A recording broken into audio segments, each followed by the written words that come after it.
Patricia, after 19 years, we're restructuring leadership, Brent said while checking his phone. Clear out your office today. I sat opposite him, absorbing the weight of his words while he continued scrolling through his messages. The corner office, that had seen numerous million-dollar decisions, now felt sterile and cold. 19 years of service dismissed during a casual lunch meeting. I understand, I replied, my voice steady despite the shock coursing through me.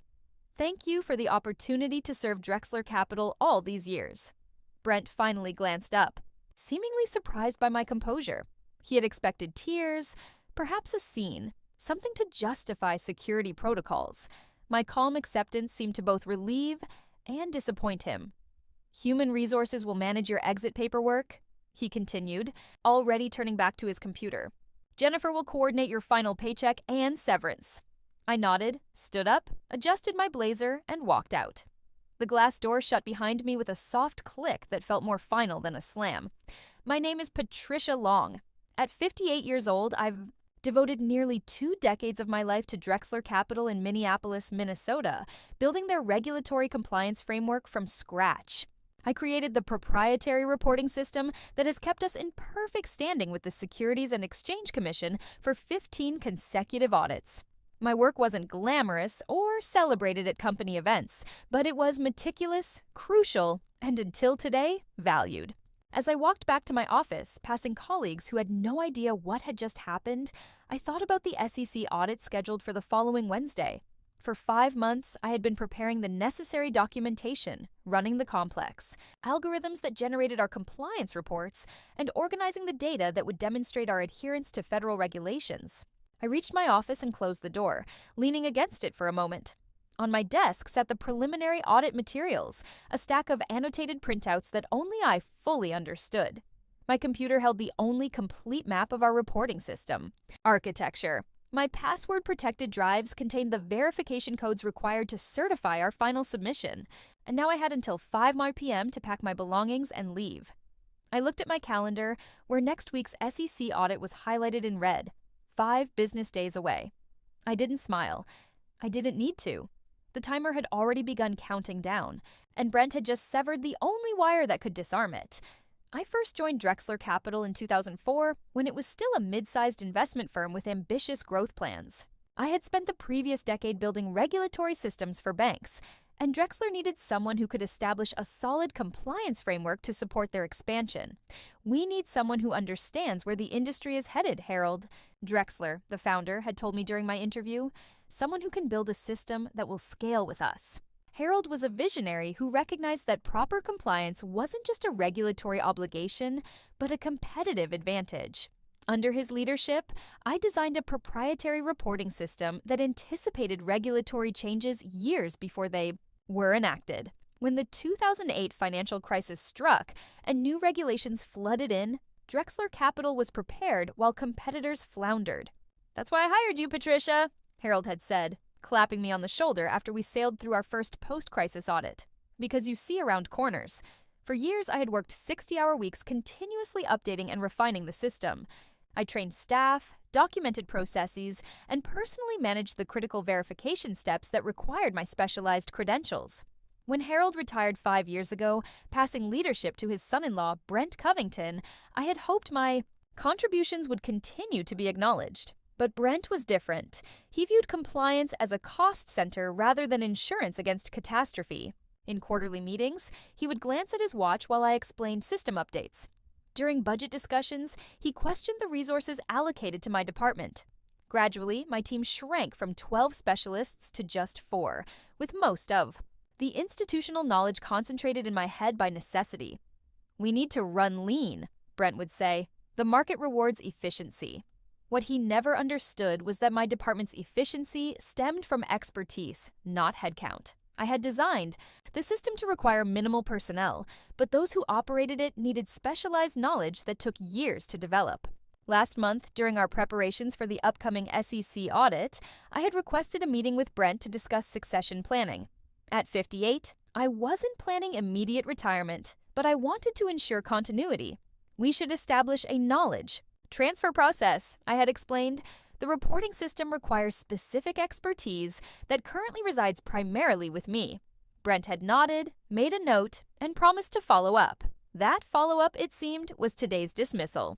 As I began packing my personal items, I glanced at the photos on my desk. My husband Thomas, our daughter Elaine, our golden retriever Max. They would understand. They had witnessed the changing culture at Drexler firsthand through years of company events that gradually became more ostentatious and less substantive. By 3 p.m., I had filled 2 boxes with personal belongings. My desk was almost cleared, save for my company laptop and the stack of audit preparation materials. Jennifer, from Human Resources, appeared at my door, her expression carefully neutral, but her eyes betraying discomfort. "Patricia, I have your exit paperwork," she said softly, closing the door behind her. "I'm so sorry about this." Jennifer was 32 and had been with the company for only 4 years. She couldn't possibly grasp the depth of what was happening. But her sincerity was appreciated. "Thank you, Jennifer. These things happen in corporate life," I replied, accepting the folder she extended. "The severance package is 6 months," she explained, pointing to the highlighted sections. "And your health insurance will continue through that period. You'll need to sign here acknowledging receipt." As I reviewed the documents, I noticed a non-disclosure agreement and a non-disparagement clause, standard practice. But reading them carefully, I realized they only prohibited me from discussing company trade secrets or making public statements that could damage Drexler's reputation. There was nothing that prevented me from simply not helping when the inevitable crisis hit. "Everything appears to be in order," I said, signing where indicated. "I do have a question about the audit preparation materials on my desk. Should I leave them here?" Jennifer looked uncertain. "I wasn't given any specific instructions about that." "I suppose you should leave anything related to company business." I nodded thoughtfully. Of course, though these specific documents wouldn't make much sense. To anyone without the context I've been building, they are essentially working notes. "Maybe you could send an email to your team explaining where everything stands," she suggested, clearly trying to be helpful. "That's a good idea," I agreed. "I'll do that before I leave." After Jennifer departed, I sat at my computer for the last time. I began drafting an email to my small team, carefully documenting exactly where the audit preparation stood, which was approximately 40% complete, with the most critical components still requiring my verification credentials and system knowledge. I listed the files they would need, the steps that remained, and the deadlines for each component. I was thorough and professional, as I had always been, but I also knew that without my guidance, this information was like handing someone the individual parts of a watch with no assembly instructions. I sent the email copying Brent and the Chief Financial Officer, Gregory Wells, who would presumably oversee the audit in my absence. Then I gathered my boxes, took one last look around the office that had been my professional home for almost 2 decades, and walked out. As I waited for the elevator, Marissa Chandler, one of my team members, rushed up to me, her eyes wide with panic. "Patricia, is it true? Are you leaving?" she asked, staring at my boxes. "Yes, today is my last day," I confirmed. "The company is consolidating leadership." "But the SEC audit is next week," she whispered. "We're nowhere near ready without you." The elevator doors opened. I stepped inside holding my boxes. "I know," I said quietly. "I just sent an email with instructions." "Good luck, Marissa." The doors closed on her stricken face, and I descended to the lobby, wondering how long it would take for the full implications to dawn on Brent Covington. Thursday morning, I awoke at 6 a.m. out of habit. For 19 years, I had started my day at this hour, reviewing overnight system alerts and preparing for the day ahead. Today, there were no alerts to check, no reports to review. I lay in bed beside my sleeping husband Thomas and stared at the ceiling. The freedom felt strange, hollow rather than liberating. I had always derived satisfaction from solving complex problems, from creating order out of regulatory chaos. That purpose had been abruptly removed, leaving an unsettling void. By 7 a.m., with Thomas still asleep, I went downstairs, made coffee, and opened my personal laptop. Out of curiosity, I checked my company email account, which would remain active for 24 more hours according to standard protocols. 27 new messages had arrived since yesterday afternoon. 3 were automated system alerts indicating that scheduled verification processes had failed to complete, processes that required my authentication. 8 were from Marissa and other team members, asking increasingly urgent questions about specific audit preparation steps. The rest were from various executives gradually escalating the matter up the chain of command. The most recent email had arrived at 6:42 a.m. from Gregory Wells, the CFO. Patricia, I understand your departure was sudden, but we urgently need clarification on the audit preparation status. The instructions you provided are insufficient for completion. Please call me at your earliest convenience to discuss transitional support. I closed my email without responding. Thomas appeared in the kitchen doorway, his silver hair disheveled from sleep. "Checking up on them already?" he asked with a knowing smile. I closed my laptop. Just curious. Thomas poured himself coffee and sat across from me. A retired engineer, he understood complex systems and the problems that arose when they were mismanaged. "How long do you think it will take them to realize they're in trouble?" he asked. "By tomorrow afternoon, they'll understand the magnitude of the problem," I replied. "The system will lock them out of critical functions when verification windows expire. Gregory is smart enough to recognize the implications, even if Brent isn't." "And what will you do when they call?" I considered the question carefully. "I'm not obligated to provide free consulting after being dismissed. If they want my help, they'll need to make it worth my while." Thomas nodded. 19 years of loyalty deserved better than a lunch-hour dismissal. By noon, my company phone began ringing. I recognized Gregory's number, but let it go to voicemail. 3 more calls followed over the next 2 hours, along with text messages requesting urgent contact. At 4 p.m., I received a call from a number I didn't recognize. Curious, I answered. "Patricia Long speaking. Ms. Long, this is Alan Westbrook from Kestrel Investment Group," said a composed male voice. "I hope I'm not intruding, but I heard about your departure from Drexler Capital. I'd be interested in discussing potential opportunities with our firm if you're open to conversation." Kestrel was Drexler's main competitor in Minneapolis, a larger and more established firm with an impeccable reputation. I had crossed paths with Alan at industry events, but never engaged in substantive conversation. "That's quite timely, Mr. Westbrook. I would certainly be open to discussion." "Excellent. Would tomorrow morning be too soon? Say 9 a.m. at our offices?" "Tomorrow at 9 works perfectly," I replied. As I ended the call, Thomas raised an eyebrow. That didn't take long. The investment community in Minneapolis is small. News travels fast. My company phone rang again. Gregory for the 5th time today. This time I decided to answer. "Hello, Gregory." "Patricia, thank God," he said, relief evident in his voice. "We're having serious issues with the audit preparation. The system is rejecting verification codes, and no one can figure out where we stand with the documentation. Can you come in tomorrow to help us sort this out? I'm afraid I already have a commitment." "Tomorrow morning," I replied evenly, "but I would be willing to provide consulting assistance at an appropriate rate." There was a pause on the line. "Consulting rate?" "Yes, Gregory. I'm now an independent compliance consultant. My rate is $1,200 per hour, with a minimum engagement of 20 hours. Friday morning, I arrived at Kestrel Investment Group's offices in downtown Minneapolis 15 minutes early. The reception area was elegant without being ostentatious. Leather chairs, tasteful artwork, and floor-to-ceiling windows overlooking the city. It projected exactly the image a client would want from the firm handling their investments: sophisticated, established, and disciplined. Alan Westbrook greeted me personally, extending his hand with a warm smile. In his early 60s, he possessed the confident demeanor of someone who had weathered multiple market cycles. "Patricia, thank you for coming on such short notice," he said, leading me toward a conference room. "I've admired your compliance infrastructure at Drexler for years." The conference room contained 3 other people: the Kestrel's chief compliance officer, their head of human resources, and their general counsel. The meeting was clearly more than exploratory. "We'll be direct, Miss Long," Alan began after introductions. "We know Drexler has an SEC audit scheduled for next Wednesday.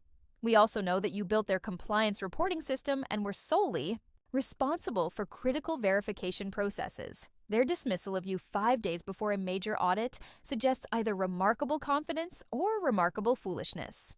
I maintained my professional composure. "I can't comment on Drexler's internal decisions." "Of course," Alan nodded. "What we're interested in is your expertise. Kestrel prides itself on regulatory excellence, and we've been planning to enhance our compliance infrastructure. Your unexpected availability presents an opportunity we'd be remiss to ignore. Their offer was straightforward, a senior position heading compliance technology with a substantial salary increase over what I'd earned at Drexler, plus an attractive benefits package. They wanted me to start immediately as a consultant, transitioning to full employment after 60 days. "We understand you may need time to consider," the HR director said, sliding a folder toward me with the formal offer. "But we're prepared to move quickly if you're interested." I reviewed the documents thoughtfully. The position was excellent, the compensation generous, and the organizational culture seemed to value compliance appropriately. It also positioned me directly in competition with Drexler Capital. "I appreciate the offer and would like to review the details more carefully," I replied. "However, I'm certainly interested in principle." Alan smiled. "Wonderful. Take the weekend to consider. We'd love to have you join us." When I left Kestrel's offices, I checked my phone and found 7 missed calls from Drexler Capital, 3 from Gregory, 2 from Brent himself, and 2 from unknown extensions within the company.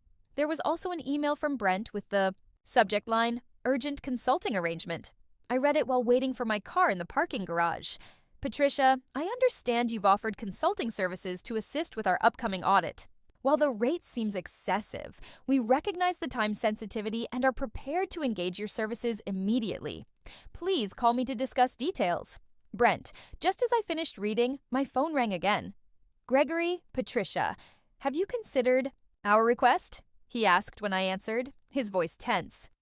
"I received Brent's email acknowledging my consulting offer," I replied calmly. "But I should inform you that I've just concluded a meeting with Kestrel Investment Group about a permanent position. They've made a very attractive offer." Gregory's sharp intake of breath was audible. "Patricia, please." "We're in a critical situation. The system is generating error messages we don't understand. The audit team arrives in 5 days. I'm aware of the timeline. Gregory, Brent has authorized your consulting rate. Can you start today? Right now?" I paused, allowing the moment to breathe. "I have another commitment this afternoon. I could potentially begin Monday morning at 8 a.m. "Monday morning," he repeated, clearly calculating the remaining workdays before the audit.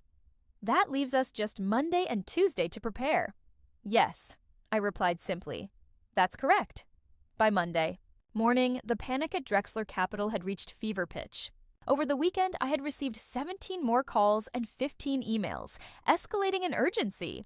I had responded only to confirm that I would arrive at 8 a.m. Monday as agreed, with a signed consulting contract in hand. Walking into the building felt surreal. The security guard, Roberto, greeted me with confusion. "Miss Long, I thought you left the company." "I'm here as a consultant today, Roberto," I explained, showing him the visitor pass Gregory had arranged. "Oh, I see. They've been quite a state since Thursday. Mr. Wells was here until midnight Saturday." The elevator ride to the 14th floor was quiet. I had deliberately arrived carrying nothing but my purse and a thin portfolio containing the consulting agreement.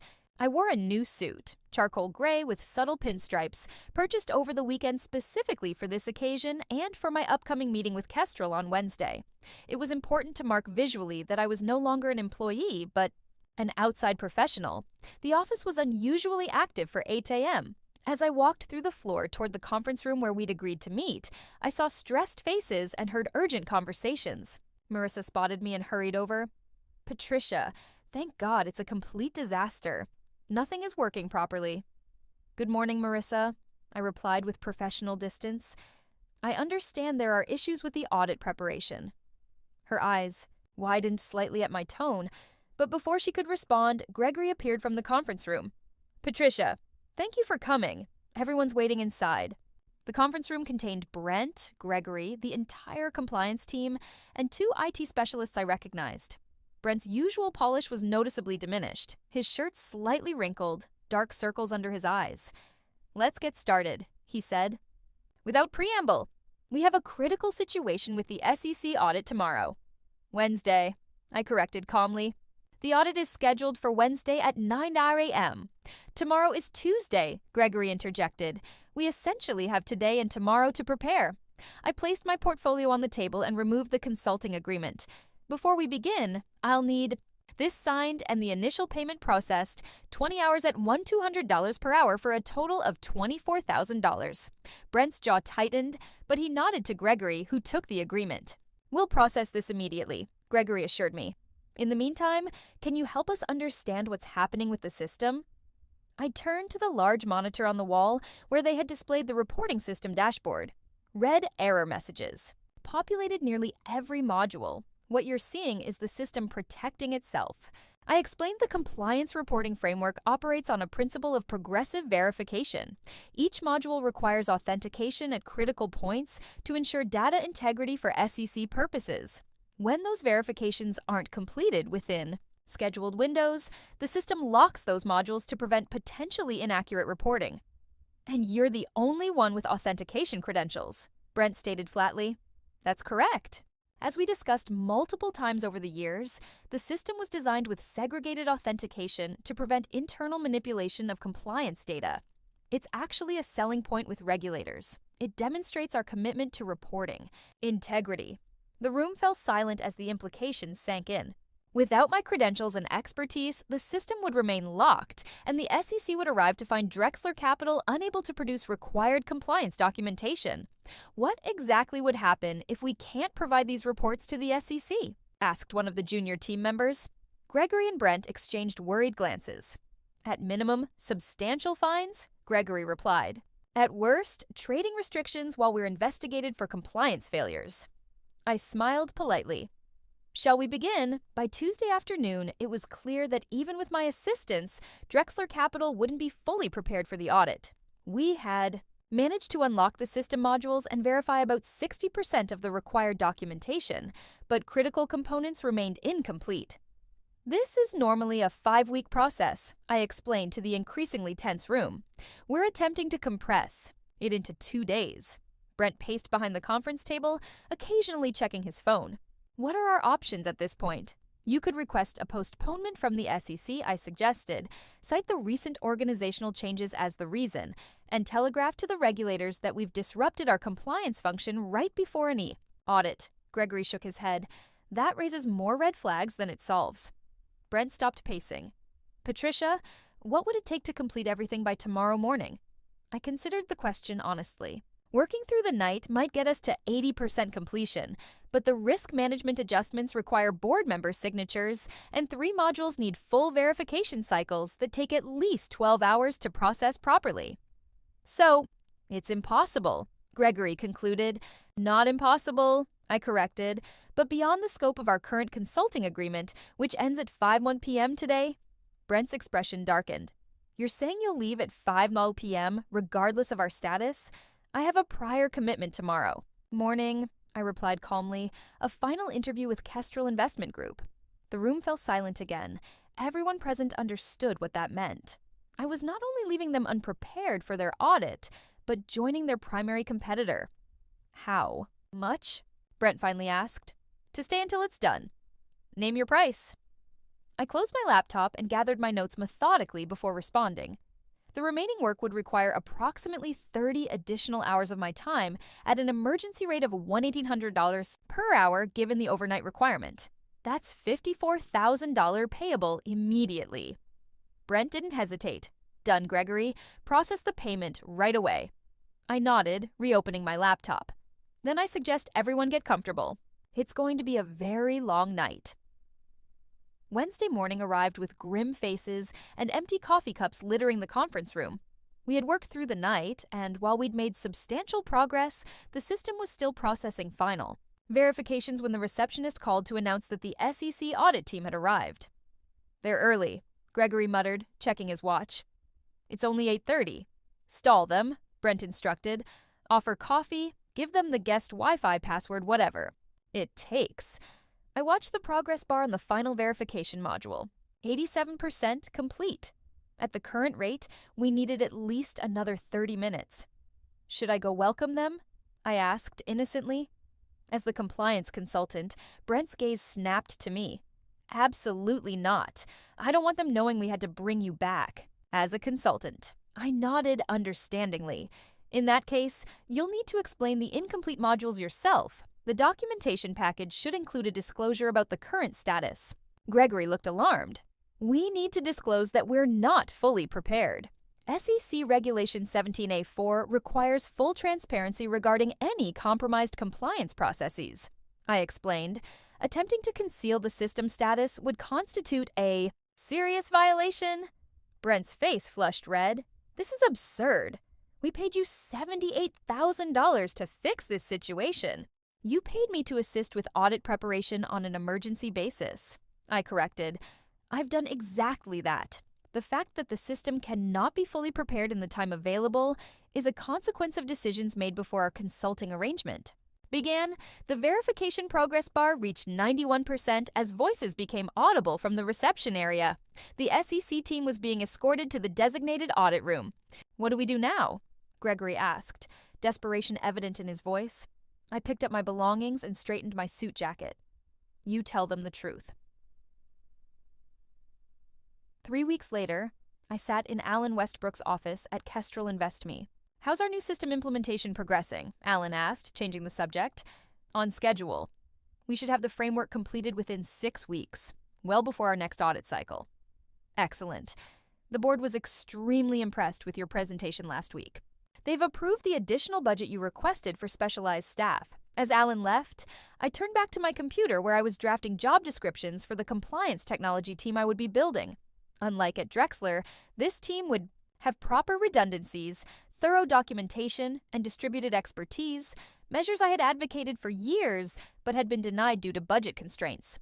My phone buzzed with a text message from Thomas. Dinner tonight to celebrate 1 month at the new job. I smiled and replied affirmatively. Life had taken an unexpected turn, but I had landed on my feet. Better than on my feet, actually. My compensation at Kestrel was 40% higher than at Drexler.